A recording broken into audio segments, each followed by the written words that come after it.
Ótima tarde para você. Começa agora o Boletim Legislativo, hoje, quinta-feira, dia 17 de abril de 2025. Seja muito bem-vinda, muito bem-vindo. Na edição de hoje, teremos informação e prestação de serviço com orientações para quem vai pegar a estrada nos próximos dias.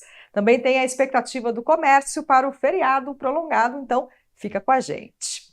E olha, a partir de amanhã, o movimento nas estradas que cortam a região deve aumentar bastante. E para evitar problemas durante a viagem, a revisão do veículo não pode ser esquecida. O planejamento para curtir a folga prolongada já está pronto. Mas antes de pegar a estrada, a Patrícia fez aquela visita ao mecânico. Nada pode estragar o passeio. Eu acho importante trazer, porque eu morro de medo de ficar na rua, parar meu carro na rua.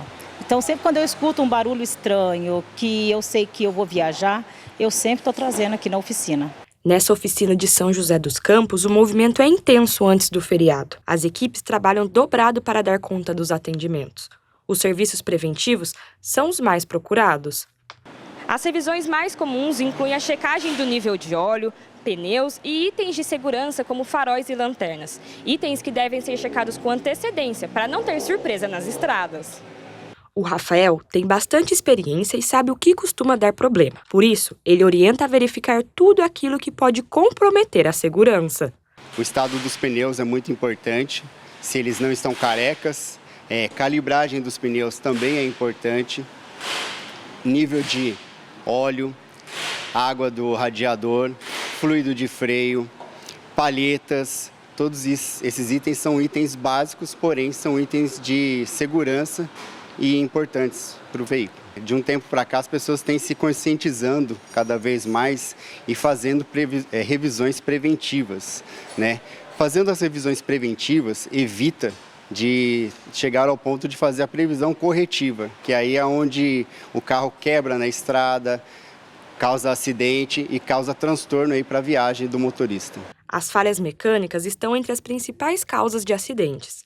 Durante o feriado da Semana Santa, a Polícia Rodoviária Federal reforça a fiscalização. O inspetor destaca que, além dos cuidados com o veículo, é importante checar a documentação do veículo e do motorista. Verificar se realmente o seu veículo está licenciado, se a sua CNH não está vencida, se não está suspensa, se não está cassada. Você vai ter aborrecimento numa fiscalização e isso acontece muito, de você não saber que a sua CNH está suspensa. Porque o Detran te avisa, mas no primeiro endereço que você deu para eles lá, você mudou, você já não tem como ser comunicado mais. E isso acontece muito. Ver se o veículo está realmente licenciado. Às vezes você paga várias taxas, mas não licencia o veículo. É diferente, pagamento de taxa para licenciamento de veículo. Então isso você vai evitar de ter aborrecimento durante a viagem. A Patrícia está com tudo em dia e com o carro em perfeitas condições. Agora é pegar a estrada para curtir o feriado sem preocupação. A revisão tem que ser periódica, sempre, para evitar acidentes e danos maiores. Tá certo, é isso mesmo. Cuidados para evitar dor de cabeça durante o passeio, né? E para garantir a segurança dos motoristas, a Operação Semana Santa da Polícia Rodoviária Federal vai reforçar a fiscalização. Quem traz os detalhes para a gente é o repórter Matheus Andrade. Com a chegada do feriado prolongado, muita gente se prepara para pegar a estrada. E é justamente nesses períodos que a atenção no volante deve ser redobrada. Por isso, a Polícia Rodoviária Federal realiza a Operação Semana Santa. E quem vai nos explicar como ela funciona é o PRF Calzado. PRF, muito obrigado pela sua entrevista. Em quais pontos a operação acontece e como ela funciona? Eu que agradeço a oportunidade da gente passar essas orientações a todos os usuários da Rodovia Federal. A PRF, como em toda operação, a gente faz um aumento de efetivo para tentar reduzir os acidentes de trânsito e salvar vidas, né? Então, em todo o trecho, em toda a Rodovia Federal, haverá esse aumento de efetivo operacional para que a gente reduza esses índices a nível nacional. Então, a gente tem alguns pontos, principalmente levantados, né, através dos índices de acidentes, onde a gente reforça esse efetivo, tentando reduzir os acidentes. E com o aumento do fluxo de veículos, quais são as ocorrências mais comuns? Todo feriado prolongado há esse aumento, né? Então as ocorrências, infelizmente, ainda continuam, perduram. A alcoolemia o excesso de velocidade, a falta de atenção do motorista, né, que acaba o celular, a utilização do celular, o próprio GPS, não conhecer a rota, então acaba ocasionando acidentes. E diante desses acidentes, como o motorista pode agir? Quais cuidados ele deve tomar? Muito bom. A distância de segurança é uma das principais. Você manter a distância de segurança, não ter pressa para chegar no seu destino e conhecer o trecho, até onde você vai, todo o itinerário. Porque você vai ter uns pontos de parada que você pode fazer com a família, chuva no trecho, que a gente está em período de chuva, reduzir a velocidade, utilização dos faróis e a utilização do cinto de segurança e cadeirinha para as crianças, principalmente. E quais são os cuidados, as recomendações para o motorista que vai dirigir durante horas ou durante a madrugada? Conhecer o trecho, esse é o principal, conhecer o trajeto aonde vai e tentar fazer pontos de parada já previstos, né? Com a verificação do carro, a verificação de todo o mecanismo de segurança que ele tem, pneus e etc., ele fazer esse planejamento da viagem. A gente tem o telefone 191 a nível nacional. O motorista em qualquer pane, qualquer necessidade, pode ligar para a Polícia Rodoviária Federal, é 24 horas. E conhecer principalmente também os telefones das concessionárias. Pegar antecipadamente o número para, em caso de emergência, ele acionar o mais rápido possível a concessionária também. PRF Calçado, muito obrigado pela sua entrevista. Alerta dado, bora redobrar a atenção durante o feriado prolongado, atenção com o celular, velocidade, para assim evitar acidentes e demais ocorrências. Para quem vai viajar, eu desejo uma excelente viagem. Volto com vocês aí no estúdio. Pois é, muita gente aproveita a folga prolongada para viajar, né? Mas quem fica aqui na cidade movimenta o comércio. Quem gosta de feriado está curtindo 2025. São ao menos 9 feriados nacionais, muitos deles prolongados. Em datas assim, a expectativa é de movimento intenso nas estradas e também no comércio. Bom, como todo feriado, é um momento que muitas famílias utilizam para fazer alguns passeios, né? Então, os pontos turísticos, eles têm uma alta de vendas nesse momento, então impacta positivamente para o comerciante. Mas, de qualquer forma, as próprias cidades que as pessoas não saíram para viajar, né, acabam levando as famílias, vão para passear, vão para shopping. Eu, devido ao trabalho do dia a dia, não tenho momento para ir para o comércio e isso acaba impactando também positivamente. Nesta loja de variedades para casa, os produtos mais procurados são os itens de organização e decoração. O gerente da loja acredita que o tempo livre do feriado é uma chance para os clientes colocarem a casa em ordem e, é claro, aproveitarem as compras. Sim, né? Acaba sendo uma opção para vir a família toda, né? Que geralmente alguém trabalha da família durante a semana e o final de semana de feriado junta todo mundo, traz o pet e a gente trabalha com uma escala já feita para poder atender melhor os clientes. Nesta loja de calçados, localizada no centro da cidade, os feriados costumam trazer bastante movimento. Muitas pessoas aproveitam a ida ao centro para resolver outras coisas e acabam passando pela loja para conferir a nova coleção de outono e inverno e, claro, sair de lá com um novo par de calçados. Inclusive, já tem promoção programada especialmente para o feriado de 9 de julho. Agora na Páscoa, como todo mundo vem em busca de ovos de chocolate, eles estão passando pelo calçadão. Como está passando pelo calçadão e nós estamos entrando no inverno, eles aproveitam e compram os produtos de inverno aqui dos nossos calçados, né?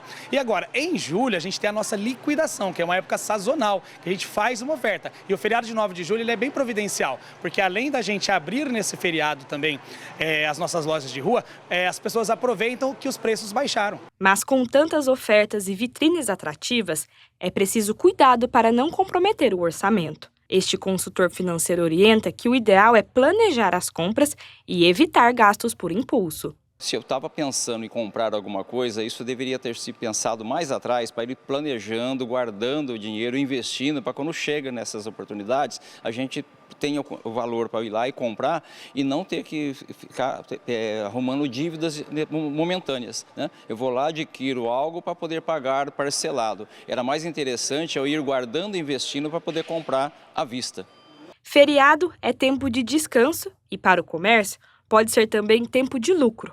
A combinação entre tempo livre e promoções promete movimentar as vendas nos próximos meses. O feriado é muito interessante, né? Porque são dois impactos, né? O primeiro impacto é que você aquece o antes do feriado e o pós-feriado também. Ou seja, as pessoas vêm para o calçadão aproveitar as oportunidades, vão para os shoppings aproveitar as oportunidades, né? E nesse meio a gente tem o feriado, é onde o pessoal tem aquela oportunidade de descansar. E aquelas pessoas que não vão viajar, vão para onde? Vão aproveitar as nossas ofertas nos shoppings. A gente traz agora uma informação importante para os produtores rurais aqui de São José. A Secretaria de Inovação e Desenvolvimento Econômico afirma que atravessadores estão cobrando pelos serviços que são oferecidos de graça pelo Ponto Rural. A criação desse espaço é fruto de um projeto de lei aprovado pelos vereadores. O local tem como objetivo oferecer apoio aos produtores rurais aqui da cidade, tudo de graça. Quem vai trazer informações para a gente é o repórter Marvin Pinho. Oi, Marvin, tudo bem? Boa tarde para você. Quais são as suas informações?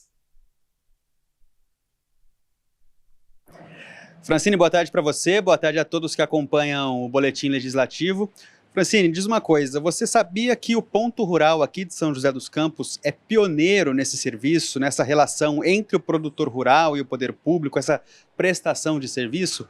A gente vai justamente conversar agora com o Vinícius Correia, que é coordenador do Ponto Rural aqui em São José, para entender um pouco mais a respeito disso. Vinícius, primeiramente, boa tarde. Quais são os serviços disponíveis, né, realizados aqui no Ponto Rural? O Ponto Rural tem um intuito primário de desburocratizar a vida do produtor rural.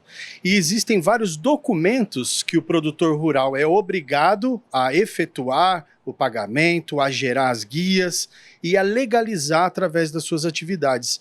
E isso acontece no Ponto Rural, através, primeiramente, da legalização da documentação da terra dele, que é o INCRA, que é o CCIR, Certificado de Cadastro de Imóvel Rural, que é a formalização da atividade dele como produtor através do CNPJ de produtor rural também, orientações ambientais para que o produtor não caia no erro de gerar algum dano ambiental e ser punido com isso também, a emissão de GTA, que é a Guia de Trânsito Animal, quando o produtor vai vender, por exemplo, o seu gado para o frigorífico, para o abate, é necessário que se gere uma guia autorizativa para ele transportar esse gado, a declaração da vacinação nas nossas épocas de campanha de vacinação do rebanho, são N serviços de desburocratização condensados em um lugar só, com o intuito de celeridade, para que o produtor venha até aqui, resolva os seus problemas e volte para o campo para produzir.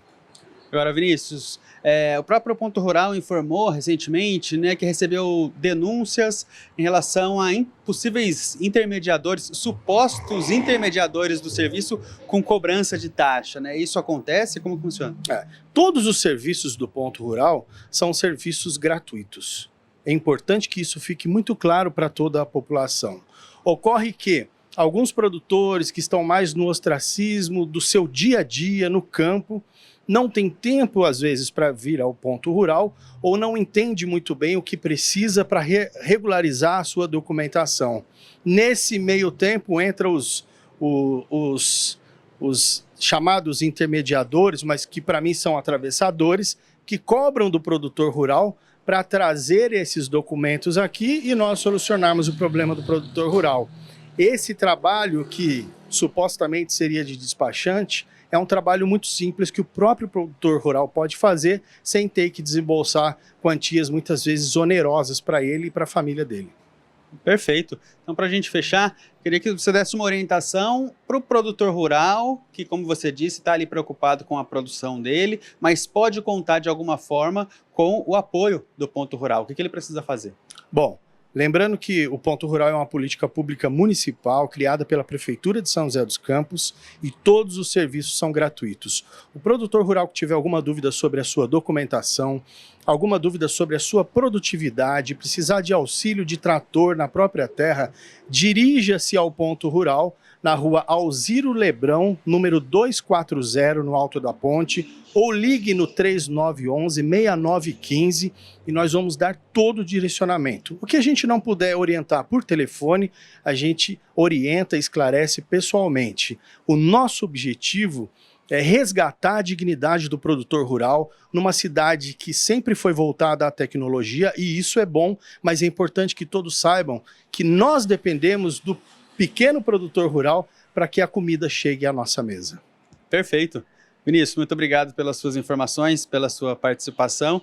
Então é isso, Francine. Importante a gente reforçar isso que o Vinícius deixou bem claro, né? Desse contato direto, né? O ponto rural é um ponto de contato direto com o produtor rural. Ele pode vir até aqui e vai ter todo o auxílio, a ajuda necessária. Volto com você. É isso, Marvin. Muito obrigada pelas informações. E olha, 2 novas regras entraram em vigor aqui na cidade. A gente vê agora quais são elas no quadro Agora é Lei. Agora é lei. Viadutos e outros locais poderão ganhar jardins verticais em São José dos Campos. Essa proposta é fruto de uma lei aprovada na Câmara que autoriza a Prefeitura a firmar parcerias para implantar os jardins verticais em diversos pontos da cidade. Já utilizado em grandes centros em todo o mundo, os jardins verticais ajudam na manutenção da biodiversidade urbana, redução das chamadas ilhas de calor, além de melhorar o paisagismo de espaços que muitas vezes poderiam parecer abandonados. Segundo especialistas, a iniciativa também pode reduzir o estresse e, dependendo do local onde for implantado, o jardim vertical pode ser um incentivo para a utilização de uma área pública. Agora é lei. Uma nova lei sancionada em São José autorizou o município a criar uma política social voltada para a proteção dos direitos à intimidade e privacidade de usuários que utilizam plataformas de hospedagens na cidade. A matéria proíbe a instalação de câmeras de vídeo e aparelhos de escuta dentro de quartos ou banheiros de hotéis, pousadas e outros tipos de estabelecimentos. Já em áreas sociais, a legislação determina que o monitoramento de som e imagem para fins de segurança deve ser feito com ciência dos hóspedes, indicando as áreas onde existe a filmagem. A informação sobre as câmeras ainda deverá ser feita pelo anfitrião aos hóspedes por escrito, no momento da contratação da hospedagem. O descumprimento da lei pode gerar multa e outras sanções. Quer saber mais sobre as leis da nossa cidade? É simples. No site da Câmara você pode pesquisar todas as propostas sancionadas que já estão em vigor em São José. Basta clicar em Atividade Legislativa, depois em Legislação Municipal. Aí é só consultar a lei pelo ano, autor, palavra-chave e outros filtros. Uma boa pesquisa. E o Boletim Legislativo de hoje termina aqui. Espero que você tenha aproveitado as informações. Não se esqueça que todo o conteúdo está disponível no nosso canal do YouTube. Se quiser rever as reportagens, é só acessar a TV Câmara SJC. A gente volta a se encontrar amanhã. Até lá!